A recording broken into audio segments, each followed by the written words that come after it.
Hey everybody, Weston here with the Hidden Gibbon, and we got lots of big news this week in Magic the Gathering, from spoilers for upcoming sets this year. But today I kind of want to talk about what we know so far about the upcoming 2027 schedule. Of course, we don't know which 3 universes beyond there will be. There will be at least one Marvel set. We know this, we've made peace with this. It'll probably be X-Men or Doctor Strange, something in there. But we did get our 4 universes within, and those are Noctis, the Sunken Realm. It'll be an underwater set, so that super special fancy comic book art Namor I pulled will get some legwork in. And going to bet my bottom dollar that that set is where we are going to get the in-universe Jaws reprint. So that way it won't be $120. Will I be sad that this card that I have won't be $120 anymore? No, because I think that each and every one of you should be able to afford it without it being $120. I managed to get lucky with the secret layer drop. I'm excited. It will most definitely get a Universes Within reprint in Noctis. There's no way. There's no way it's showing up anywhere else. Then we have Kamigawa Titan Breach, which is as I saw someone say on Twitter, it's Pacific Rim in Magic, right? It's Ikoria clashing with Kamigawa building its giant mechs, fighting off the giant monsters from Ikoria. In all reality, like, technologies should just be able to beat the beasts, right? Like, yeah, they don't have like guns and missiles and stuff like that, but Kamigawa could easily develop those things. But that is the set that I've seen the most hype for from most people, is because Kamigawa went from being a hated plane to a beloved plane. And then we have Zhalfir, the one I'm actually personally the most excited for. I really like the aesthetics that I'm seeing out of it so far. If I can find any of the art online so far for it, I'll throw pictures up here throughout. But of course, that is the land where Teferi is from. Zhalfir sounds incredible and amazing. I'm just very excited for that. Then they gave us some info on MagicCons. There's a MagicCon Detroit in February, and then there's MagicCon Tokyo in May, MagicCon Vegas in August, and MagicCon Amsterdam in December. Now, I've never been to a MagicCon, and I'm going to be honest with you. All the ad revenue that I make for this channel, which is, it's not much. I promise you it's not very much, because tiny channel. I am trying to save all of that every single month so that I could go to a MagicCon for the first time. Film there, maybe meet some people who have seen my videos, maybe meet some of you there. And I really want to go to MagicCon Vegas, because that's like the big one that's really cool. I would love to go to MagicCon Tokyo, but already going to Tokyo this year, because my wife, she's originally from Korea, adopted from there, so we go back every 2 years, and we're going to stop in Tokyo on our way back. I don't think I could get away with going to Tokyo next year as well. MagicCon Detroit, I actually potentially could make it to that one. It just depends. I have family that lives out in Michigan, so I could go out and see them with my family, and then go to MagicCon Detroit, maybe.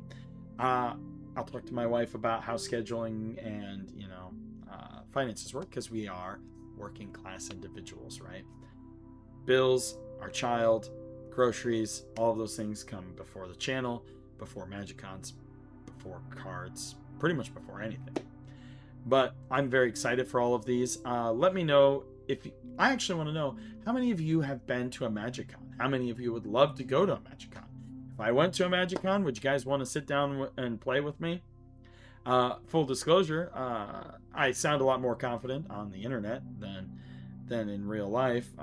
I get a little bit of social anxiety, so I'll probably be shy and awkward and not really know how to interact if somebody recognizes me. See, case in point, somebody recognized me when I was playing Spell Table the other day, and I just was awkwardly like, thank you, because I don't know how to react, because I don't expect anybody to know the guy who has 2,000 subs. But let me know what sets you are most excited for out of the 3 universes within. Let me know which of the MagicCons, if any of them, that you plan on attending, or which one I should aim for. And also, here's the more small question here, or the mystery question. Which universes beyond do you think we're going to get? I am seeing the community, it's been a roller coaster these last couple of weeks, right? I've seen the community be really upset. A lot of folks be really mad at Marvel, and then the Benedict Cumberbatch card, people being very mad about that. And I saw people swearing off Magic, and then, the information for Noctis, Kamigawa, and Zalfir comes out, and everybody's just super hyped now. And it reminds me of when I worked in politics, when I worked for the Bernie campaign and the NCDP and the PTP. We called it the polar coaster. You'd ride the polar coaster. If the poles are up, we're super happy. If the poles are down, we're super pissed off. And that's what it kind of reminds me about. I stay kind of middle of the road. I love Magic. I love so many things about Magic. My biggest gripe is price.